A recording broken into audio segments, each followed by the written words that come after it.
Hi, and welcome to part 3 of the Siesta webcast series.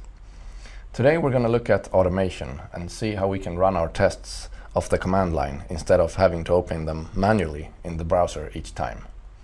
For us at Brintum, this is very important since it allows us to save a lot of time and simply work a lot more efficient. And we have two options with Siesta to automate it. And the first one is Selenium, which is an open source tool, very widely known in the community. And the second one is Phantom.js, which is made by one of the guys at Sencha, Arya Hidyat. And this is a great tool. It's essentially a headless WebKit implementation, and it just works. It's great. I can highly recommend that you check it out. It's available at phantomjs.org. So let's first look at the output we get from running the full xScheduler test suite on the command line. So it will look something like this. And Phantom here is just a bat file which runs the command that you see here. So it's basically just telling Phantom.js to go to a certain web address, which would be localhost at port 8085, and a folder containing our test harness HTML file. So here you see Phantom.js spitting out things on the command line right away.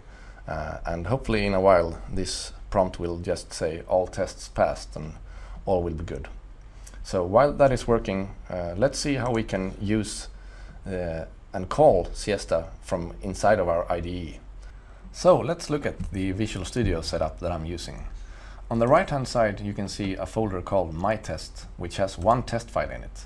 And the contents of that file is seen here. And the test doesn't really do much right now, so before we move on, let's actually make this test fail like that. And now to execute this test and see what it's doing, it would be really great if we could stay inside of our development environment. And to do that in Visual Studio, since we can now use Phantom.js, we can just create an external tool which calls the bat file that I previously showed you to run the xScheduler test suite. So as you can see, I pass it two arguments, one for the URL to the myTest folder, and one to be able to filter out only the test that I'm working on right now, because it would simply take too much time if I had to execute my entire test suite every time I wanted to run a single test. So this is very useful to only run the current file that we're working on. And I've also set up this external tool mapped to my favorite key command. So now I can press my key command to see what's going on inside this test. And you can see the output here, it's failing, not very surprising. So now let's actually create a simple test, which creates a div on the page and then clicks it, and on the click it should update its contents to something else. So let's just say we have a div and we should match the content of this div to find the text bar, and we can then output a text saying correct text found in my div. That's the goal. So let's see, let's first create the div on the page, ext get body, create child, something like this.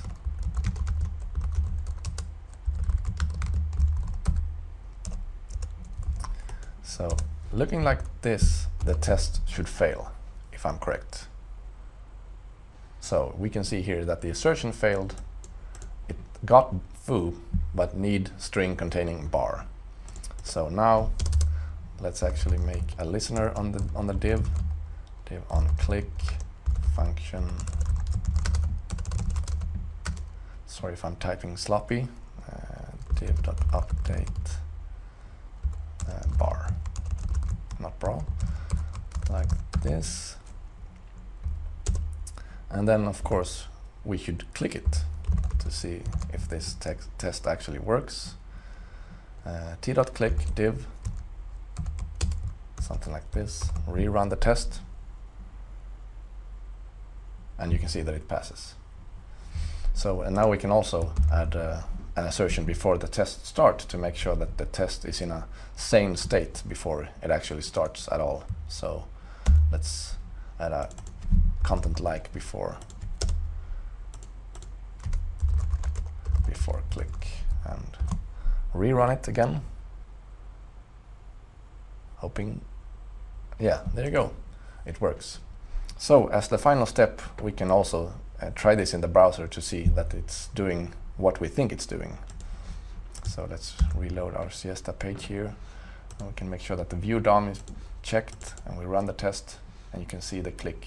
Now the text update happens so fast that you can't really see it, but you can see here in the assertion grid the events that took place. So here's the first assertion, making sure that the correct text is found before the test starts, and then the click happens, and then after the click has happened, the text should have been updated to bar, and we can see that it does.